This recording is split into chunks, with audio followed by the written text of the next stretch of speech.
بسم الله والصلاة والسلام على نبينا محمد وعلى آله وصحبه أجمعين ومن تبعهم بإحسان إلى يوم الدين وبعد. قال المؤلف رحمه الله آج باب نمبر 10 غیر اللہ کے لیے ذبح کرنے کا حکم.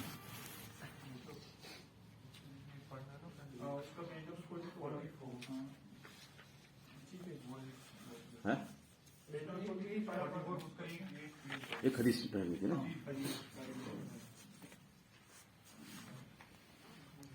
ٹھیک ہے.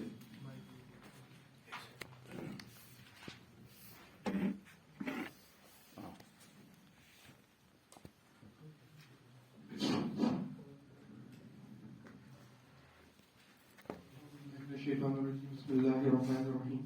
طارق بن شہاب رضی اللہ عنہ روایت کرتے ہیں کہ رسول اللہ صلی اللہ علیہ وسلم نے فرمایا دخل الجنة رجل في ذباب ودخل النار رجل في ذباب قالوا وكيف ذلك يا رسول الله قال مر رجلان على قوم لهم صنم لا ينزل أحد حتى يقرب له شيئا فقالوا أحدهما قرب قال ليس عندي شيء أقرب قالوا له قرب ولو ذبابا فقرب ذبابا فخلوا سبيله فدخل النار وقالوا لآخر قرب فقال ما كنت أقرب لا أحد شيئا دون الله عز وجل فضربوا عنقه فدخل الجنة.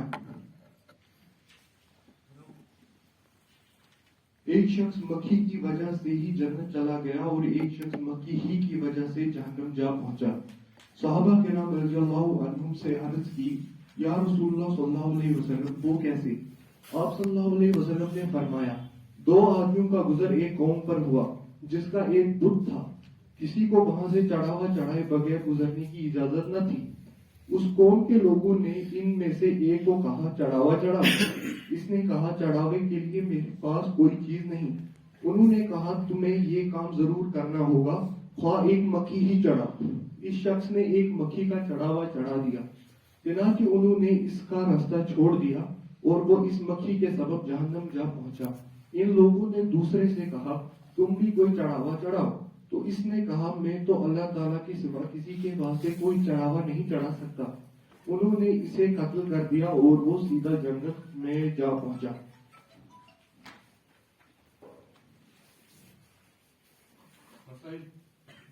نہیں ابھی تھوڑا سا وضاحت کرنا ہے کہ ایک آدمی جنت میں گیا کس کی وجہ سے؟ مکھی کی وجہ سے. ایک آدمی جہنم میں گیا مکھی کی وجہ سے. یہ حدیث انہوں نے کہا ہے رواہ احمد فی کتاب الزہد. امام احمد نے اس حدیث کو اپنی کتاب الزہد میں لایا. اور بھی حدیث کی کتابوں میں یہ حدیث ہے لیکن یہ حدیث اس کا راجح قول یہ ہے کہ یہ موقوف ہے. موقوف مطلب ایک ہوتا ہے کہ مرفوع ایک ہوتا ہے موقوف. موقوف یعنی مرفوع ہوتا ہے جو نبی صلی اللہ علیہ وسلم تک جس کی سند پہنچتی ہے. مرفوع ہوتا ہے جس کی سند نبی صلی اللہ علیہ وسلم تک پہنچتی ہے. اور موقوف مطلب ہوتا ہے جو صحابی تک جس کی سند پہنچتی ہے یعنی جو صحابی کا قول ہو. مرفوع حدیث کچھ کہتے ہیں نبی صلی اللہ علیہ وسلم کا فرمان یا آپ صلی اللہ علیہ وسلم نے جو کیا یا آپ صلی اللہ علیہ وسلم نے جس پر اقرار کیا. موقوف ہوتا ہے جو صحابی کا قول ہو یا فعل ہو یا اقرار. تو یہ حدیث اصل میں اس کو روایت کرتے ہیں سلمان فارسی رضی اللہ تعالیٰ عنہ. سلمان فارسی نے اس حدیث کو روایت کیا یعنی یہ انہی کا قول ہے. یہ کس کا قول ہے؟ یہ اس حدیث میں راجح قول یہ ہے کہ یہ سلمان فارسی کا قول. یہ ان کا کہنا ہے کہ ایک آدمی جنت میں گیا اس نے مکھی مطلب نہیں پیش کی بت کے لیے اس کو جو ہے ذبح نہیں کیا بت کے لیے اور ایک آدمی جہنم میں گیا کیونکہ اس نے ایسا کیا. یہ اصل میں کہنا کس کا ہے؟ قول سلمان فارسی کا. یہ نبی صلی اللہ علیہ وسلم نے نہیں فرمایا. اب کوئی بات ایسی ہوتی ہے جو جس کا تعلق غیب سے ہے اور اس کا غیب سے ہے کیونکہ یہ بنی اسرائیل میں ایسا ہوا. اس کا حکم مرفوع ہم کہہ سکتے ہیں. یہ مرفوع ہے حکمن یعنی اس صحابی کا جو قول ہے یہ اپنی طرف سے وہ کہہ نہیں سکتا ہے. لیکن یہاں پر اس کے لیے ایک شرط ہے ایک دو شرط ہے لیکن یہاں پر جو شرط مفقود ہے وہ یہ ہے کہ سلمان فارسی ہو سکتا ہے انہوں نے یہ اسرائیلیات سے لیا ہو. اسرائیلی روایات جو ہے ان سے لیا ہو کیونکہ سلمان فارسی جب مسلمان ہوئے تھے اس سے پہلے وہ مطلب نصرانی تھے، نصرانی اس مذہب پر تھے.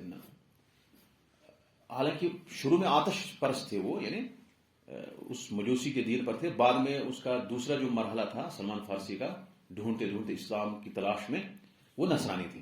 اور اس میں وہ کافی ان کی مطلب عمر جو تھی، جوانی کی عمر میں وہ نصرانی تھے.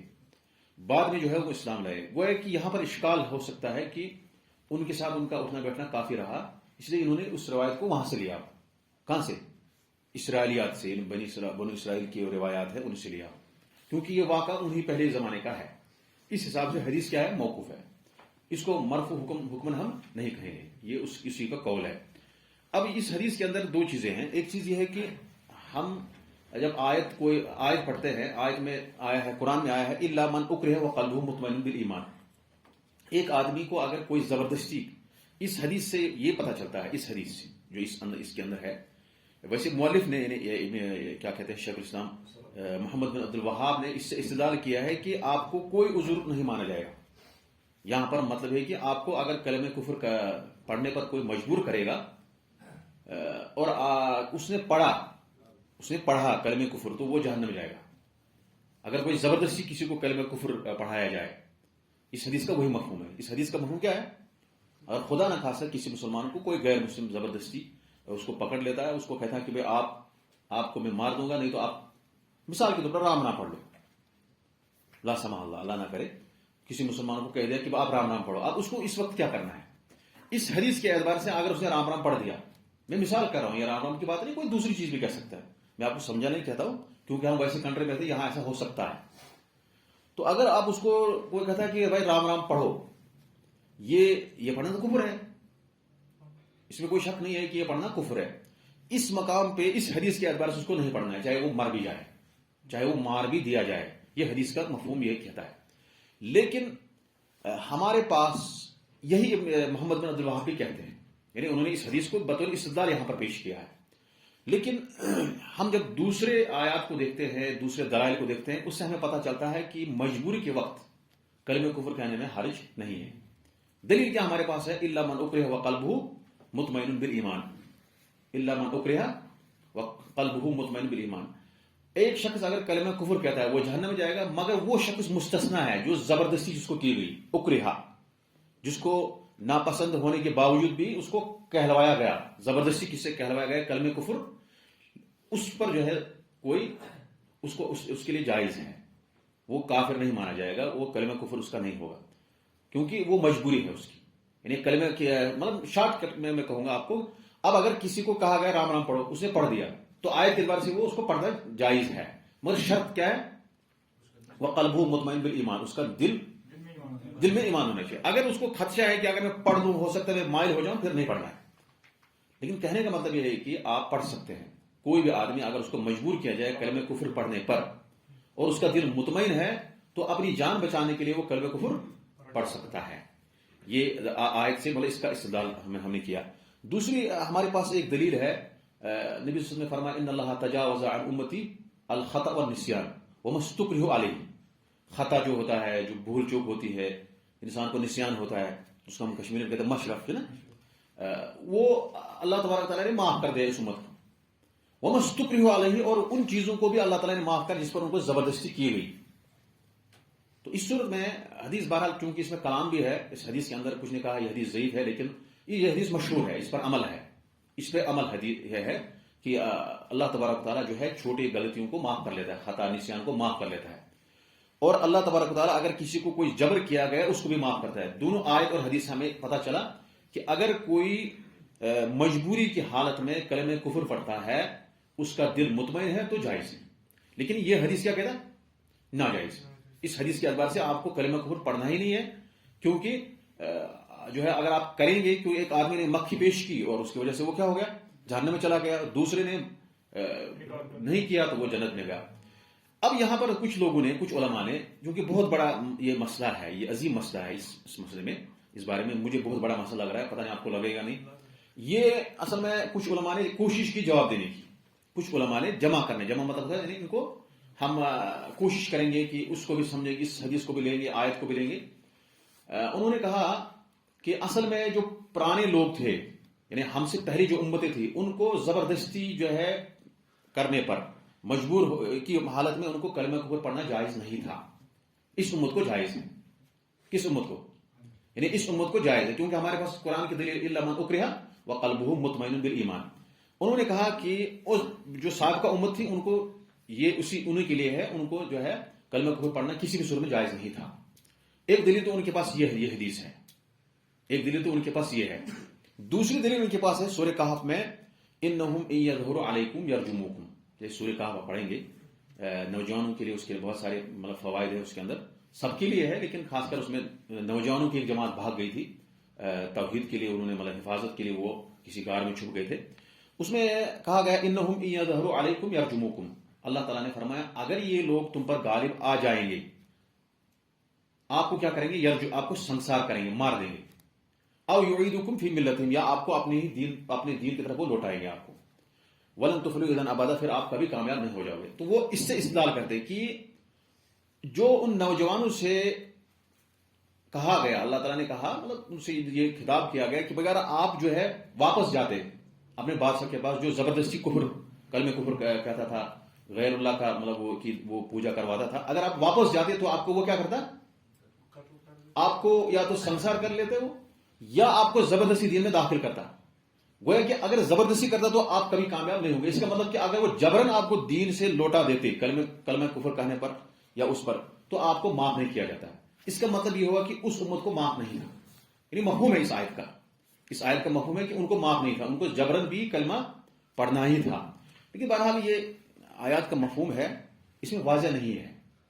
یہ ایک سیاق ہے، ایک طویل بحث ہے اس کے بارے میں. خلاصہ کلام یہاں پر کیا ہے کہ ہمارے پاس کوئی ٹھوس دلیل نہیں ہے کہ سابقہ امت کو کلمہ کفر کہنا جائز نہیں تھا اور اس امت کو جائز ہے. اگر یہ حدیث مرفوع ہوتی، مرفوع مطلب اس حدیث میں کوئی یہ نبی صلی اللہ علیہ وسلم نے فرمایا ہوتا، پھر ہمیں واضح ہے. جیسے کہ نبی صلی اللہ علیہ وسلم نے فرمایا ہوتی تو خمسا لم یؤتہن احد قبلی، مجھے 5 چیزیں دی گئی جو مجھ سے پہلے کسی کو نہیں دی گئی. وہ تو واضح ہے. تو یہاں پر تھوڑا سا ہم استدلال کرتے ہیں یہاں سے وہاں سے. تو خلاصہ کلام یہ ہے کہ چاہے پہلے امت کو تھا یا نہیں تھا، اس کو ہم چھوڑ دیں سائڈ میں. میرے حساب سے کوئی خاص دلیل نہیں ہے کہ ان کو جو ہے معاف نہیں تھا، بلکہ ہر ایک کو اگر ہمیں ہے تو ان کو بھی ہے، کیونکہ یہ توحید کا مسئلہ ہے. اب یہاں پر اس امت کو کیا ہے یا نہیں ہے؟ اس امت کو ہے. اس امت کو واضح الفاظ میں سبھی کہتے ہیں کہ اس امت کو اگر کسی مسلمان کو کسی کنٹری میں زبردستی کوئی کافر چاہے وہ کوئی بھی ہو اس کو کلمہ کفر پڑھائے تو وہ پڑھ سکتا ہے، لیکن شرط ہے کہ اس کا دل مطمئن ہو. یہ اس کا خلاصہ ہے. اس باب کا جو ہے یہ مقصد ہے مسلمانوں کو اپنے دین بچانے کے لیے. اب کوئی کہے گا کہ سب سے مقدم چیز کیا ہے؟ سب سے مقدم چیز دین ہے. لیکن جان جہاں آپ کو جان بھی بچتی ہے دین بھی بچتا ہے، یہ زیادہ افضل ہے. کیونکہ ایسے نہیں کہ انسان اپنے آپ کو مار گئی، یہ بھی مطلوب نہیں ہے. جہاں آپ کو جان بھی بچ رہی ہے اور وہاں دین بھی بچ رہا ہے، آپ دونوں بچا سکتے ہیں. لیکن اگر ایسا ہوگا، ایسا انسان کو ایسی صورتحال پیش آئے زندگی میں کہ اس کو دین جا رہا ہے، تو اس وقت وہ جان پیش کر سکتا ہے. اس وقت جو ہے دین ہی مقدم کرنا ہے. لیکن یہاں پر اسلام نے جہاں اجازت دی ہے وہاں انسان جان کو بچانے کی کوشش کرے گا. یہ خلاصہ کلام اس کا. مسائل آئے مبارک. آپ مسئلہ پڑھیں 3 نمبر. رسول اللہ صلی اللہ علیہ وسلم نے سب سے پہلے غیر اللہ کے نام پر ذبح کرنے والے شخص پر لعنت کرنا.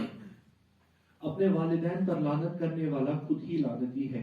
اس سے یہ بات ماخوذ ہے کہ اگر تم کسی کے والدین کو لعنت کرو گے تو وہ تمہارے والدین پر لعنت کرے گا. اسی طرح تم خود اپنے والدین پر لعنت کا سبب بنو گے. اچھا، جو شخص غیر اللہ کے ذبح کرتا ہے اس کا ذبیحہ کھایا جا سکتا ہے؟ نہیں کھانا ہے. نہیں، غیر اللہ پہ جو ذبح کرتا ہے پھر آپ کو دعوت دیتا ہے، آپ کھائیں گے؟ نہیں کھانا ہے. جو شخص کسی فطری کو بنا دے یہ ہو گیا. آپ اس کو 9 نمبر پڑھیں. مکھی کا چڑھاوا چڑھانے والا جہنم رسید ہوا. حالانکہ ایسا کرنے میں اس کا مقصد واقعی شرک نہیں تھا بلکہ اس نے اپنی جان بچانے کے لیے ایسا کیا تھا. یہ ہم نے بتا دیا کیونکہ وہ اہل ایمان کے یہاں شرک اس قدر سنگین جرم ہے کہ اس مومن نے قتل ہونا گوارا کر لیا لیکن اہل صنم کا مطالبہ پورا نہ کیا، حالانکہ انہوں نے اس سے صرف ظاہری عمل کرنے کا مطالبہ کیا تھا.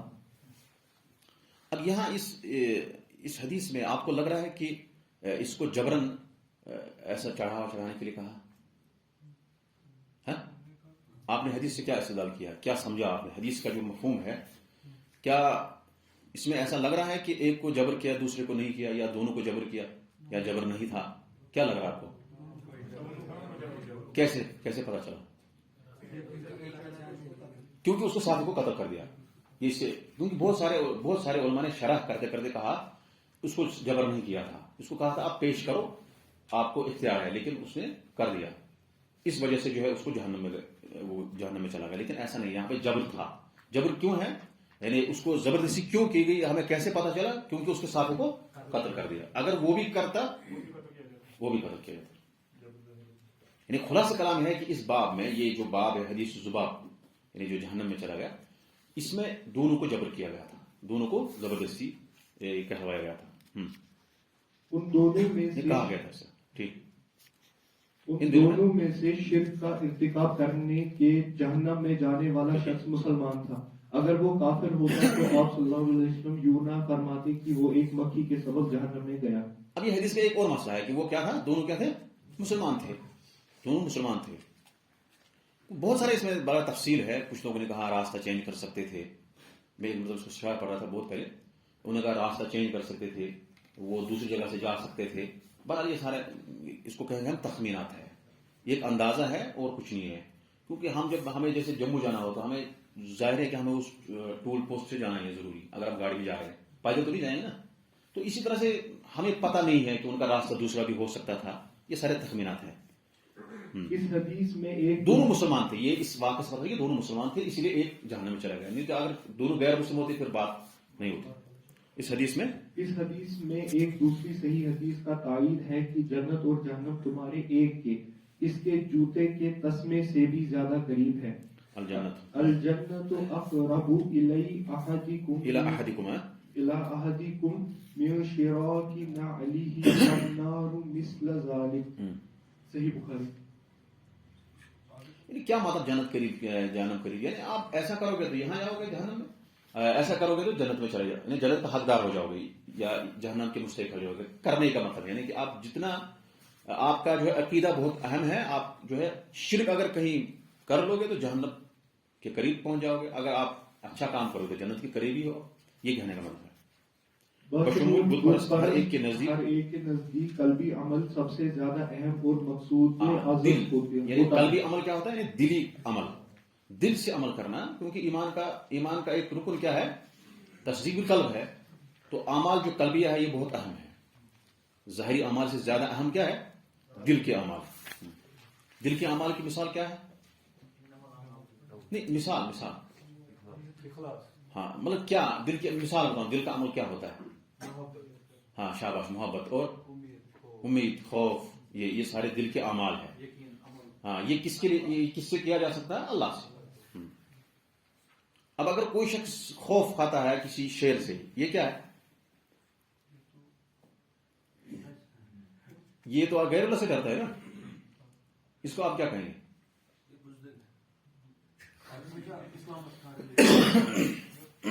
دیکھو اصل میں یہی سمجھانے کے لیے یہاں پہ ہم آئے ہیں، یہی سمجھنے کے لیے نا.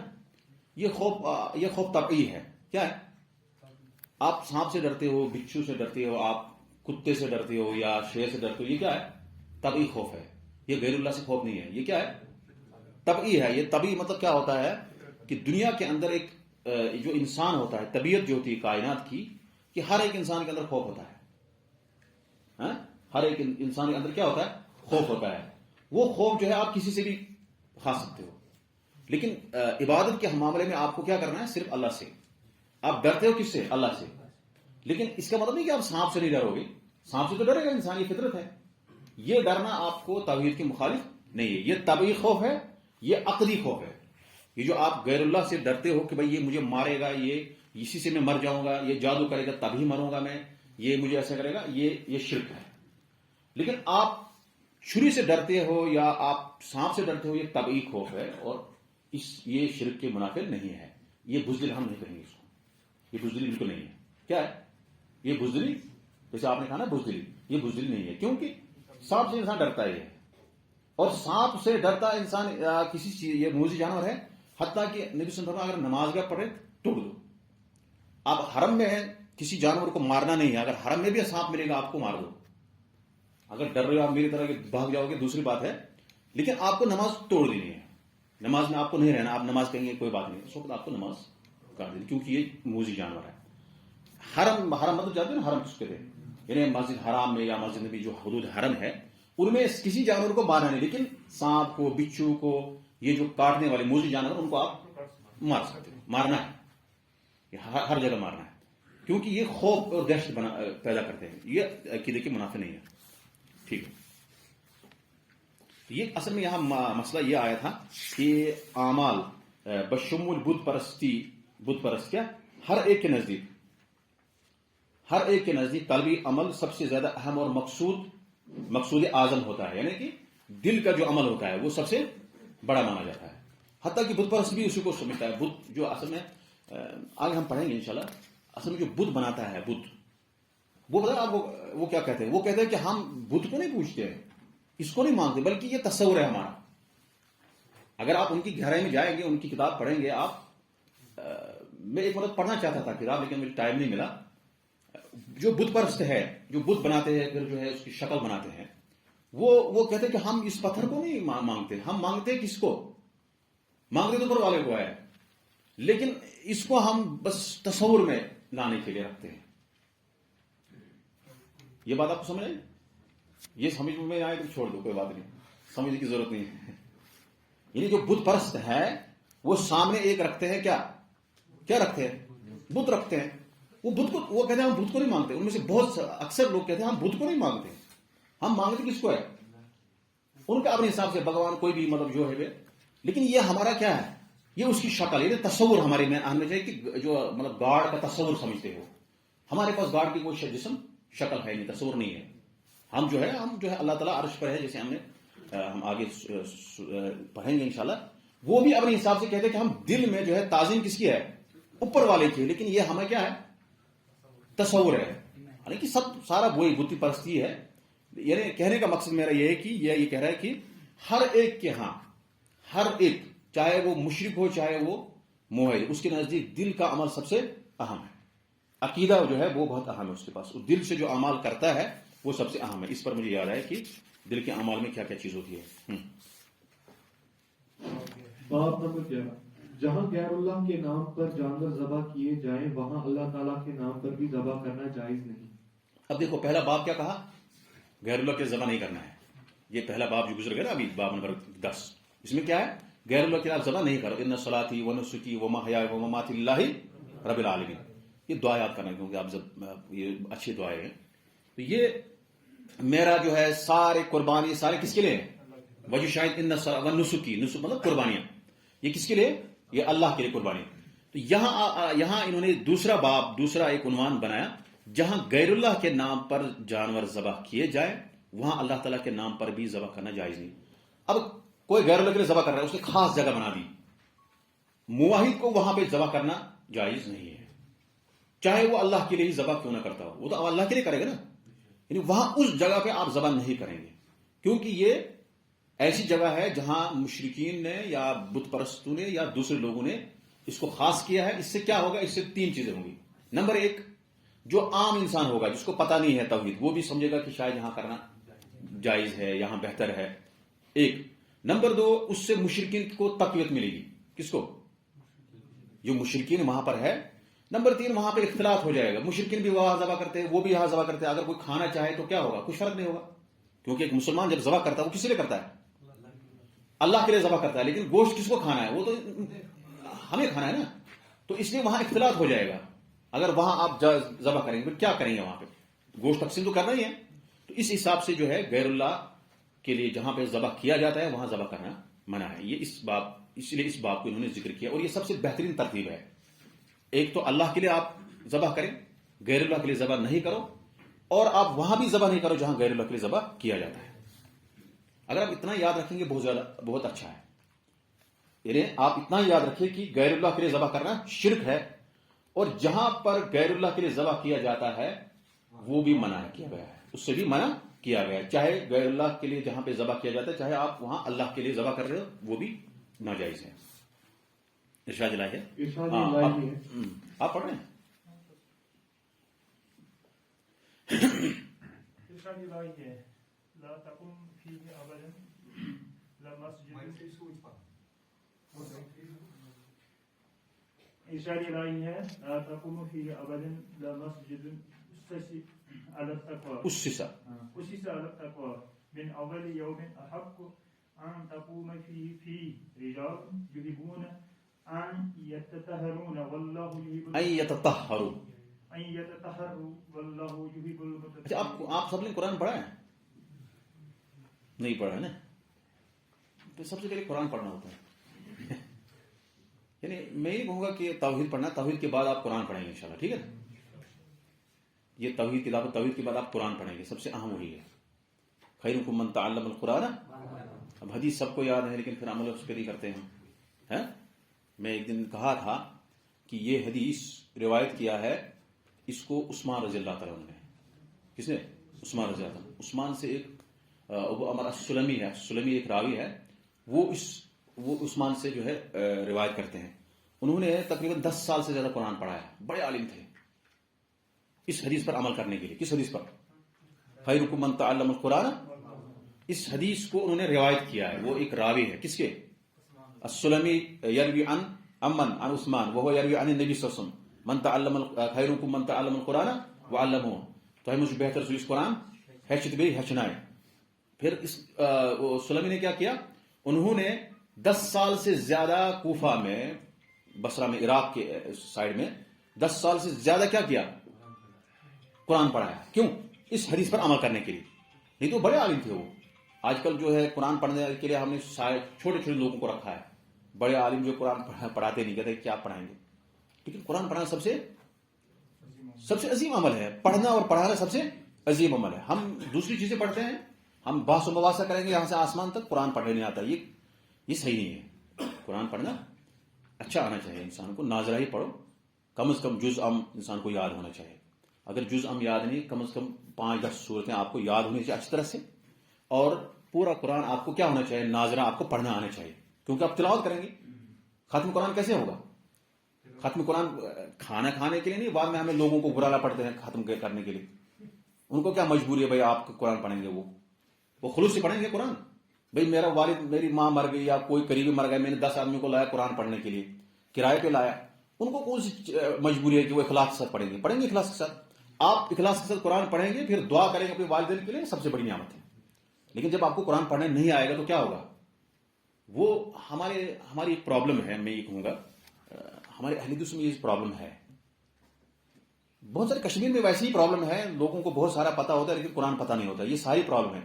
لیکن ہمارے اندر بھی یہ زیادہ پرابلم ہے. یہ نہیں ہونے چاہیے کہ ہمیں سب سے زیادہ کس کا اہتمام کرنا ہے؟ قرآن کا. قرآن و سنت مانتے ہیں لیکن قرآن پڑھنا جانتے ہی نہیں. ہم قرآن حدیث پر عمل کرتے ہیں لیکن قرآن ہمیں آتا نہیں ہے پڑھنے. تو یہ سب سے اہم ہے. میں یہ کہوں گا آپ کو مکمل تجوید کے ساتھ قرآن آنا چاہیے، لیکن کم از کم آپ بڑی غلطی نہیں کرنی چاہیے. آپ زبر کو زیر پڑھیں گے، زیر کو زبر پڑھیں گے، اس سے معنی تبدیل ہو جاتا ہے. ٹھیک ہے، آپ کو ہار نکلنا کرنا نہیں آتا ہے، آپ کو زواد نکالنا نہیں آتا ہے، کوشش کرنے کے باوجود بھی کوئی بات نہیں. لیکن قرآن کو زیر کو زبر، زبر کو زیر پڑھنے سے الٹا ہو جاتا ہے اور یہ حرام ہے. تو میں یاد آیا کہ یہ جو آیت آپ پڑھ رہے ہیں، حدیث پڑھ رہے ہیں، تھوڑا سا اس کو آپ دیکھ کے آئے اور کوشش کیجیے انشاءاللہ قرآن پڑھنے کی. ہاں، آپ کبھی اس مسجد ذرا میں عبادت کے لیے کھڑے نہ ہونا. البتہ وہ مسجد جس کی بنیاد شروع دن سے ہی تقویٰ پر رکھی گئی ہے وہ زیادہ موزون ہے کہ آپ صلی اللہ علیہ وسلم اس میں عبادت کے لیے کھڑے ہوں. اس میں ایسے لوگ ہیں جو پاک صاف رہنے کو پسند کرتے ہیں اور اللہ تعالیٰ کو بھی صفائی اور پاکیزگی اختیار کرنے والے لوگ پسند ہی ہیں. حضرت ثابت بن ضحاک رضی اللہ تعالیٰ عنہ سے روایت ہے کہ ایک شخص نے بوابہ مقام پر اونٹ ذبح کرنے کی نظر مانی. چنانچہ اس نے اس کے متعلق نبی صلی اللہ علیہ وسلم سے پوچھا تو آپ صلی اللہ علیہ وسلم نے فرمایا ارکان فیہا وسن من اوسان الجاہلیت یعبد قالوا لا قال اهل کان فیہا عید من اعیادہم قالوا لا فقال رسول اللہ صلی اللہ علیہ وسلم اوفی بنظرک فانہ لا وفاء لنظر فی معصیت اللہ ولا فی ما لا یملک نو آدم. سنن ابن داؤد. کیا وہاں جاہلیت کے بتوں میں سے کوئی ایسا بت تھا جس کی پوجا کی جاتی رہی ہو؟ صحابہ رضوان اللہ تعالیٰ عنہ نے کہا نہیں۔ حضرت صلی اللہ علیہ وسلم نے مزید پوچھا، صحابہ رضوان اللہ تعالیٰ عنہ اجمعین نے کہا نہیں، تو آپ صلی اللہ علیہ وسلم نے ارشاد فرمایا تم اپنی نظر پوری کر لو، یاد رکھو جو نظر اللہ تعالیٰ کی نافرمانی کی ہو اس سے پورا کرنا درست نہیں، اور اسی طرح جس نظر کو پورا کرنا انسان کی وسعت میں نہ ہو اس سے بھی پورا کرنا ضروری نہیں۔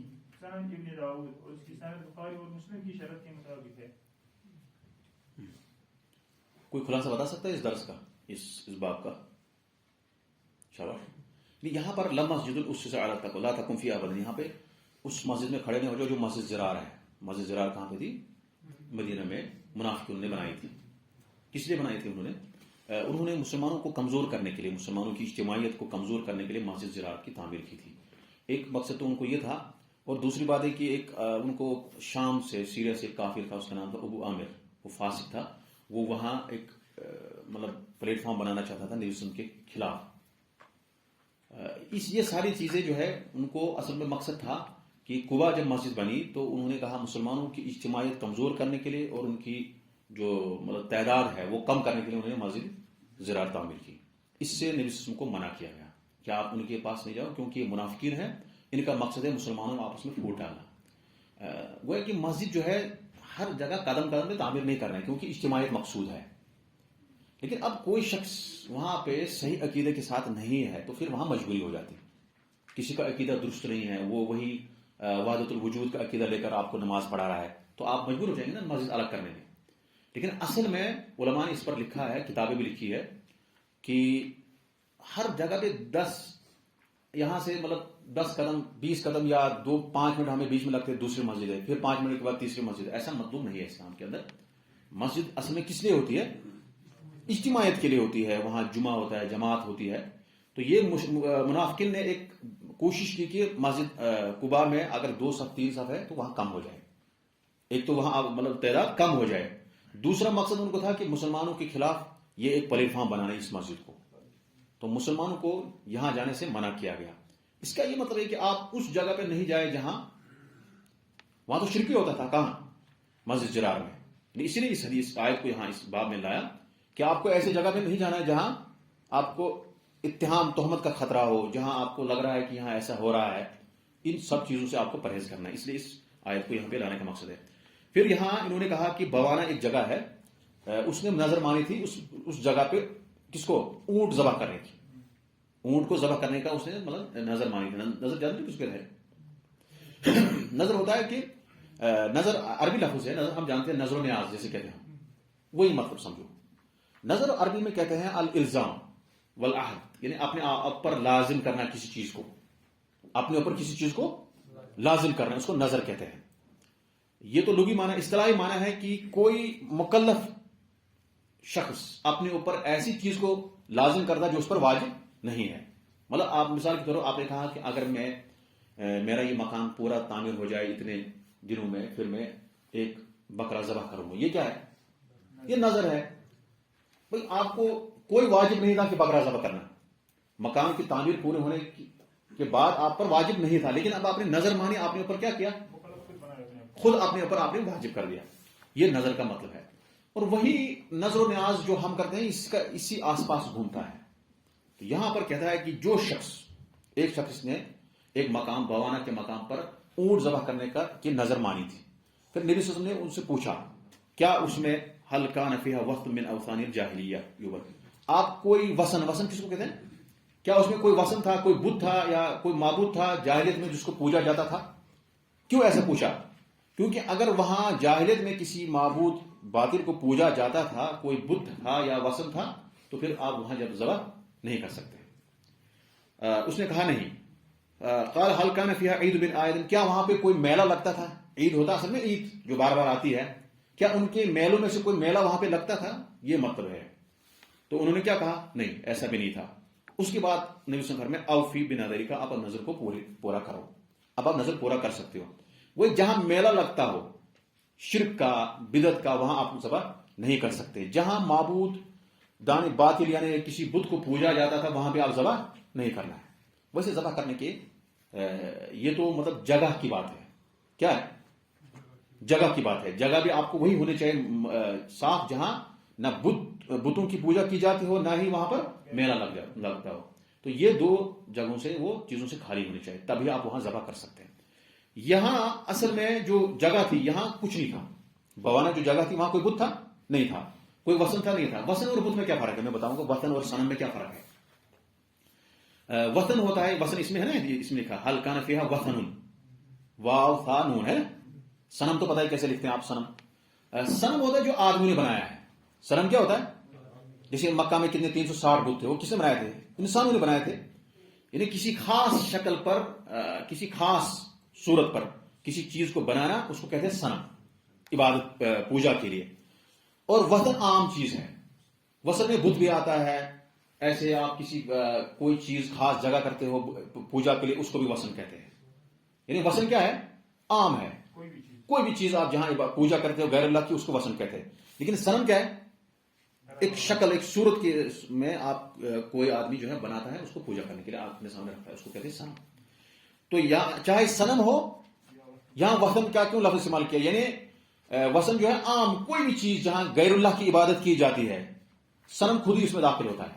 صنم من باب اولا ہے, جہاں بت ہو, جہاں یہ ہو, وہاں ذبح نہیں کرنا ہے, اور جہاں میلہ لگتا ہے وہاں بھی ذبح نہیں کرنا. تو صنم اور وثن میں فرق کیا ہے یہ میں نے بتایا آپ کو. اور اسی طرح سے میں نے نظر آپ کو بتایا, لغتن اور اصطلاحاً کس کو کہتے ہیں, دو چیز دو. اور نظر کئی اقسام ہوتے ہیں. کیا کہتے ہیں, نظر کی کئی اقسام ہے. نظر کی کئی اقسام, ایک نظر ہوتی ہے اللہ مطلب جس میں اللہ کی فرما برداری ہو, وہ جائز ہے, اس میں کوئی اشکال نہیں ہے. ایک نظر ہے جس میں اللہ کی معصیت ہو, وہ جائز نہیں ہے پورا کرنا. جو نظر اللہ کے قرب کے لیے ہے وہ نظر کرنا پورا کرنا واجب ہے. مثال کے طور پر کوئی آدمی ہے, وہ نظر مانتا ہے کہ میں اپنے والد کے بدلے حج کروں گا. اس کی ماں مر گئی, اس کا باپ, اس کے والد وفات ہو گئے, ماں وفات ہوگی. اب وہ اس کو پاس پیسہ اللہ نے دیا, ان کو موقع نہیں ملا حج کرنے کا. یہ کہہ رہا ہے میں جو ہے جب پیسہ آئے گا میں اپنے والد کی طرف سے یا اپنی ماں کی طرف سے حج کروں گا. اب اس نے کیا کیا, نظر مانی. اب پیسہ جب آ گیا, اس کے پاس متوفر ہو گیا پیسہ, اب نظر کیا ہے, واجب ہے. پہلے تو تھا نہیں, اب کیا ہے, کیونکہ اس نے اپنے اوپر وہ چیز واجب کری جو تھا نہیں, وہ لازم چیز لازم کر دی. نظر کس کو کہتے ہیں, اپنے اوپر وہ چیز لازم کرنا مکلف کا جو اس پر واجب نہیں تھی.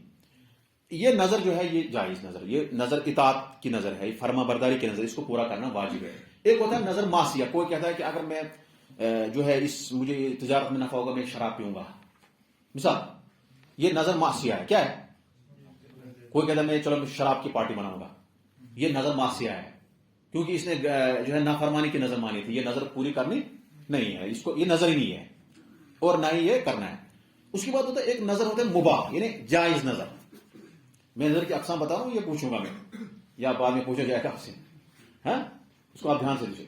نظر مباح مطلب کیا ہوتا ہے, آپ نے کہا کہ بھائی, کیونکہ سب سے مسئلہ یہاں نظر کا ہوتا ہے, یہاں کشمیر میں ہر جگہ پہ نظر ہوتا ہے. آپ نے نظر مانی کہ میں یہ اس رنگ کا کپڑا پہنوں گا, کالے رنگ کا کپڑا پہنوں گا.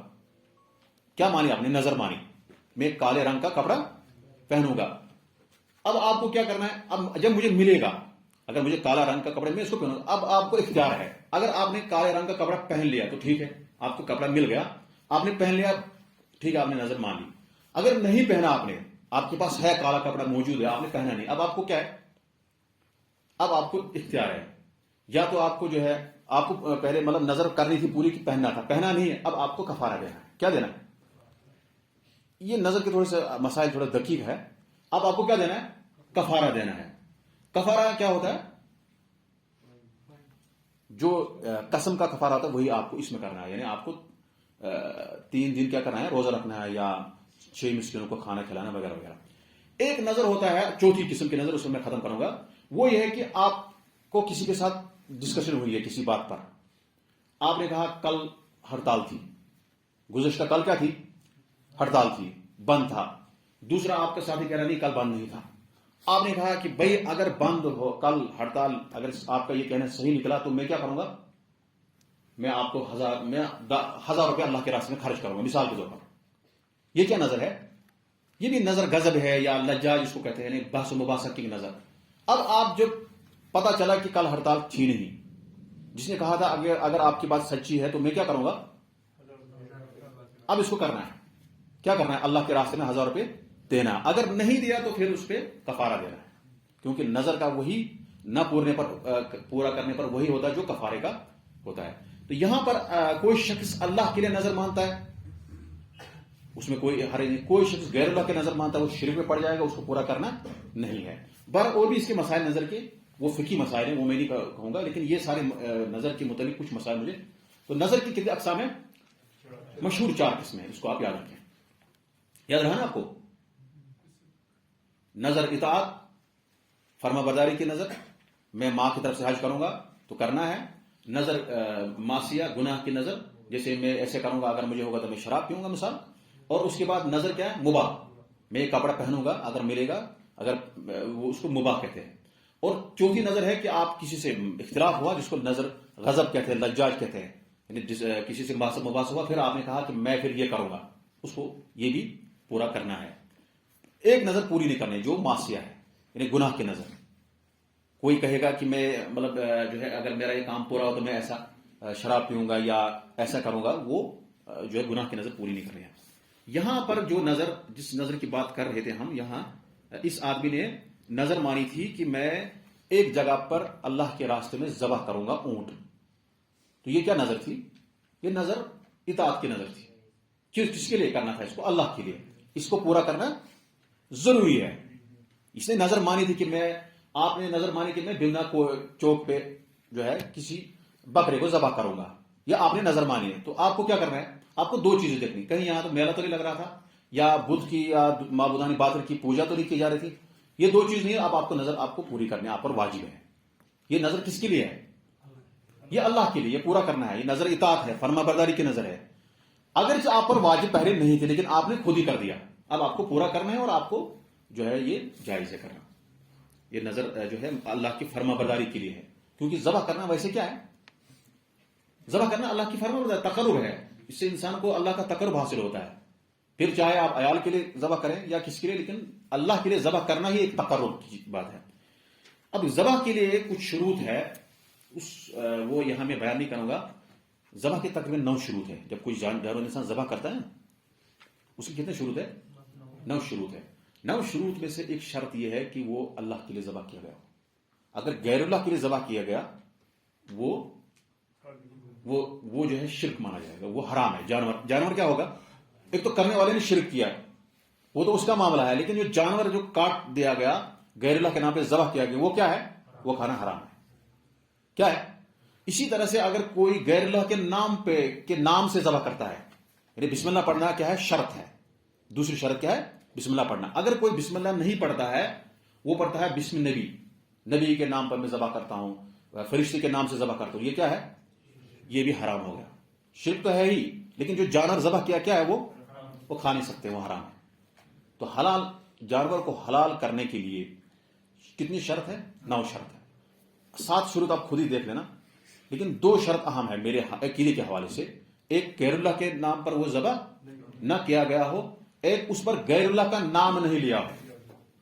ایک غیر اللہ کے نام, یعنی اللہ کے علاوہ کسی کے لیے ذبح نہ کیا گیا ہو. دوسرا نبی کا نام نہیں لیا ہو, جیسے بسم اللہ کے بدلے بسم النبی کرنا, ایسا جائز نہیں ہے. اس لیے وہ کھانا جو ہے, ایک تو کرنے والے کو تو بھائی شرک کر رہا ہے, کھانے والوں کے لیے کیا کر رہے ہیں؟ وہ حرام کھا رہے ہیں. اسی لیے آپ کو کوئی گوشت دے رہا ہے, تقسیم کر رہا ہے, جس کو ہم کہتے ہیں تھپ ماس, تھپ پتا, جیسے کوئی کاٹتا ہے پھر ایک پاؤ, آدھا پاؤ دیتا ہے, یا اخر چٹان کی منچ پتہ. یہ گوشت آپ کو پوچھنا ضروری کہ بھائی کس لیے آیا, کیا ہے گوشت, کون سا پھر کسی کے اوپر اس نے ایسے کر کے اس کو, یہ تو صحیح نہیں ہے. آپ کو پہلے دیکھنا ہے کہ یہ گوشت کی اللہ کے نام پر ذبح کیا, آپ کا فرض بنتا ہے. ذبح کیا گیا ہے کہ نہیں کیا گیا ہے, یہ ضروری پوچھنا ہے. ایسے نہیں کہ آپ کو آئے گا آپ کھا لیں گے, بھائی آپ کو 1 کلو 2 کلو گوشت کوئی بانٹ رہا ہے آپ کھا لیں گے, ایسا نہیں ہے. تو یہ چیز یہاں پر یاد رکھنا ضروری ہے. وہ ایک چیز کہ اگر غیر اللہ کے لیے کسی نے ذبح کیا, یہ تو شرک ہے, یہ تو اکبر شرک ہے وہ کرنے والا. لیکن کھانے والوں کا معاملہ کیا ہے؟ اس کو کھانا حرام ہے. اسی طرح سے اگر کسی نے اس پر غیر اللہ کا نام لیا, اللہ کے علاوہ چاہے نبی کا نام لیا چاہے فرشتے کا لیا, وہ کیا ہے؟ وہ حلال نہیں ہوگا, وہ حرام ہوگا, اور کھانا وہ جائز نہیں ہے. اب ایک چیز بتاؤں گا آپ, میں اس لیے یہ کہہ رہا ہوں کیونکہ یہاں اس سے اس کا تعلق ہے. ایک دن میں گیا تھا, بہت چھوٹا تھا میں ماموں کے یہاں گیا, وہاں وہ اس نے ایک پیر لایا تھا ختم کے لیے. اس نے بنایا تھا کچھ پتہ نہیں مرغا، اچھا سا دیسی مرغا تھا بڑا زبردست. اس نے کہا کھاؤ. میں چونکہ ابھی چھوٹا ہی تھا، مجھے پتہ نہیں تھا، ابھی میں تیسری میں پڑھ رہا تھا یا دوسری میں. تو اس نے کہا تیسری یا چوتھی میں اس طرح سے اس نے کہا یہ کھاؤ. میں نے کہا یہ حرام ہے، مجھے پتہ نہیں ہے. اب اس نے جو اس کا پیر جو تھا وہاں پہ ابھی بھی زندہ ہے، وہ ہو سکتا ہے شاید اس نے توبہ کر لی کیونکہ اس کا بچہ اہل حدیث ہو گیا الحمدللہ. اس پیر کا بچہ اہل حدیث ہے، تو میں اس کا شر جانتا ہوں. وہ اس نے کہا بھائی کھاؤ. میں نے کہا یہ حرام ہے. کہا اچھا جو اللہ نے حلال کیا آپ اس کو حرام کر دیتے ہو. کہا کشمیری میں، اب میں اس کو اردو بنا رہا ہوں. اس نے کہا بھائی جو اللہ تعالیٰ حلال شکر پانے کا نہ حرام ہے. اب میرے پاس جواب نہیں تھا، حقیقت میں میرے پاس جواب اس وقت کچھ بھی نہیں تھا. میں نے اس کو اتنا ہی کہا بھائی کہا کہ یہ حرام ہے کیونکہ آپ نے ایسے ایسے کیا یہاں اس وقت کیوں کیا. ایسے میں نکل گیا کیونکہ میرے پاس کوئی ٹھوس جواب. آپ سے اگر کوئی پوچھے آپ کیا کہیں کیا آپ کیا جواب دیں گے؟ یہ حرام ہے جو حلال چیز مرغا حرام ہے. آپ جواب دیں گے بھائی کیونکہ اس کا جو ہے آپ نے جو کیا ہے اس کو کس کے لیے کیا ہے. اگر غیر اللہ کے لیے نہیں کیا تو کم از کم ایسی مقام پہ کیا ہے، ایسی چیز کے لیے کیا ہے جس کا جو مشتبہ چیز ہے. مان لیتے اس نے اللہ کے لیے ذبح کیا ہو، مان لیتے اس نے بسم اللہ کر کے پڑھا ہو، لیکن کس مقام پہ پڑھا ہے اس نے؟ ایسی مقام پہ اس نے ذبح کیا یا ایسے وقت میں جو وقت مناسب اس کے لیے نہیں تھا کیونکہ اسے لایا پھر پڑھنے کے لیے جو پڑھتا تھا وہ. میں کہتا ہوں بھائی اسم اعظم پڑھنے میں کوئی حرج نہیں. اسم اعظم تو سب سے بڑا اسم ہے. اسم اعظم کس کو کہتے ہیں وہ پڑھنا ضروری ہے، لیکن کس کو پتا اسم اعظم کیا ہے؟ بہت سارے علماء کہتے ہیں ہمیں پتہ نہیں اسم اعظم. کوئی کہتے ہیں الرحمن الرحیم ہے، کوئی کہتے ہیں اللہ ہے. اسم اعظم پڑھنے میں کوئی حرج نہیں ہے، لیکن آپ 10 آدمی کو جمع کر کے لاتے ہو اسم اعظم پڑھتے ہو، اس سے کیا ہوگا بھائی؟ آپ خود اسم اعظم اللہ کے صفت اسماء اللہ کے نام سے کو وسیلہ بنا کے آپ دعا کرتے ہیں، سب سے اہم ہے. لیکن کسی کو آپ لائیں گے نہ آپ کو پتا ہے کیا ہے پھر اس کو کروائیں گے، ایسا ٹھیکہ نہیں ہے. ہوتا ہے یہ عبادت، دعا کیا ہے؟ وہ عبادت ہے، وہ آپ خود کریے. یہ ٹھیکیدار لانے کی کیا آپ ٹھیکہ دے دو کسی کو پہ پڑھو 2 گھنٹہ. تو یہاں اصل میں آپ کو ان جگہوں سے بھی دور رہنا ہے جو مشتبہ چیز ہے. اسے نبی سے فرمایا ان الحلال بین والحرام بین. حلال بین ہے اسلام کے اندر واضح ہے اور حرام بھی واضح ہے. وبینہما امور مشتبہات. ان حلال اور حرام کے درمیان کچھ ایسے امور جو مشتبہ ہے ان سے بھی بچنا ہے. فمن اتقى الشبہات فقد استبرأ لدینہ وعرضہ. جو شبہات سے بچا وہی آدمی بچ گیا. حلال مجھے پتا ہے شراب حرام ہے میں نہیں کھاؤں گا، خنزیر حرام ہے نہیں کھانا، یہ تو پتا ہے. لیکن یہ مشتبہ چیزیں جو ہے ایسی جگہ پہ آپ ذبح کر رہے ہو، پتہ نہیں کیوں کر رہے ہو، پھر آپ کہہ رہے ہو میں نے اللہ کے لیے کیا، مجھے دیکھ کے پتا آپ نے اللہ کے لیے کیا ہو. تو اس طرح سے جو ہے جو جانور غیر اللہ کے لیے ذبح کیا گیا وہ کھانا حرام ہے، اور جس جانور پہ اللہ کے علاوہ کسی دوسرے کا نام لیا گیا وہ کھانا بھی حرام ہے. کرنے والا تو پتہ ہی وہ کیا ہے، وہ تو پڑھ رہے ہم کہ وہ شرک کر رہا ہے. تو یہ یہاں پر اگر کوئی شخص یہ ارادہ رکھتا ہے یا نظر مانتا ہے کہ میں کسی جگہ پہ کوئی جانور ذبح کروں گا، کر سکتا ہے، کسی بھی جگہ پہ کر سکتا ہے، کسی وقت کر سکتا ہے، حرج نہیں ہے. کوئی آدمی ایسے ہی گھر میں اٹھتا ہے وہ بکرا ذبح کرتا ہے اپنے گھر والوں کو کھلاتا ہے، اس کو ثواب ملے گا، اس میں کوئی حرج نہیں، کسی وقت کر سکتے. کوئی شخص یہ چاہتا ہے اس نے نظر مانی کہ بھائی میرا مکان پورا ہوا میں اللہ کے لیے بکرا ذبح کروں گا، کر لے، کوئی مسئلہ نہیں، حرج نہیں ہے، جس کو ہم کر سکتے ہیں. لیکن غیر اللہ کے لیے نہیں کرنا ہے. اس کے اندر جو شروط ہے ذبح کرنے کے وہ پورے ہونے چاہیے، اس میں کوئی حرج نہیں ہے. جیسے آج لوگ خیرات کرتے ہیں، صدقہ کر سکتے ہیں، اس میں کوئی حرج نہیں ہے. کوئی اپنے آفت بچنے کے لیے، آفت دور کرنے کے لیے کہتا ہے کہ میں اللہ کے لیے ذبح کروں گا، مجھے اللہ کا تقرب حاصل کروں گا، اس سے مجھے آفت دور ہو جائے گی، میں مسکینوں میں کھلاؤں گا، اس میں کوئی حرج نہیں ہے. تو اس آیت میں اس بحث میں نمبر 6 پڑھے آپ. نمبر 5 اس سے یہ بھی معلوم ہوا کہ کسی خاص مقام کو منت اور نظر ماننے کے لیے مخصوص کرنے میں کوئی قباحت نہیں، بشرطے کہ اس میں کوئی شرعی رکاوٹ نہ ہو. ہاں شرعی رکاوٹ نہ ہو، یہ بات ہے. جس مقام پر دوری جاہلیت میں کوئی وثن بت رہا ہو وہاں نظر پوری کرنا منع ہے، خواہ اب اسے وہاں سے ختم کر دیا گیا ہو. دیکھو کتنا اہم مسئلہ ہے. چاہے اس جگہ پہ بت پرستی ختم بھی ہوئی ہو لیکن آپ کو نہیں کرنا. ہاں کسی ایسی جگہ پر بھی نظر پوری نہیں کی جا سکتی جہاں مشرکین کا کوئی میلہ یا تہوار منایا جاتا رہا ہو، اگرچہ اب وہ سلسلہ بند ہی ہو چکا ہو. اگر کسی نے مشرکین کے بت یا تہوار والے مقام کی نظر مانی ہو تو اسے پورا کرنا جائز نہیں، کیونکہ یہ نافرمانی کی نظر ہے جو ناجائز ہے. اس سے یہ بھی معلوم ہوا کہ تہوار میں بھی مشرکین کی مشابہت سے بچنا چاہیے، اگرچہ مشرکین کی مشابہت کرنا مسلمان کا مقصود نہ بھی ہو۔ اللہ تعالیٰ کی نافرمانی، دیکھو یہ بہت اہم مسئلہ ہے، اس کو آپ انڈرلائن کریں، یہ سارے 6 7 8 9 اس مشرکین کے تہوار میں جانا نہیں چاہیے، اگرچہ آپ کو وہ تہوار دل سے پسند نہیں ہے لیکن آپ صرف انسانیت کے طور پہ جاتے ہیں، تب بھی نہیں جانا ہے، تب بھی یہ مطلب ہے اگرچہ مشرکین کی مشابہت کرنا مسلمان کا مقصود نہ بھی ہو، یعنی آپ نہیں چاہتے کہ مشابہت کرنا لیکن تب بھی آپ کو جانا نہیں ہے، کسی بھی صورت میں ان کے اس میں نہیں جانا ہے۔ البتہ کوئی اگر آپ کو غیر مسلم دعوت کرتا ہے ایسے عام طور پر کھانے کے لیے، آپ کو لگ رہا ہے کہ یہ بھائی مجھے حلال چیزیں کھلا رہا ہے، آپ کھا سکتے ہیں، لیکن تہوار میں نہیں، تہوار سمجھتے نا، فیسٹیول وغیرہ جو ہوتے ہیں نا اس میں نہیں۔ اللہ کے تعالیٰ کی نافرمانی والی نظر باطل ہے، یعنی وہ نہیں مانی جائے گی جو اللہ کی نافرمانی ہو، جو امر انسان کی وسعت طاقت میں نہ ہو، اس کی نظر ماننا بھی ناجائز اور غلط ہے۔ یہاں ختم ہو گیا باب نمبر کتنا 11، اب باب نمبر 12 36 کتنا پڑھنا جانا ہے ہم، کتنا تک ہے 66 ہے نا۔ وآخر دعوانا الحمدللہ۔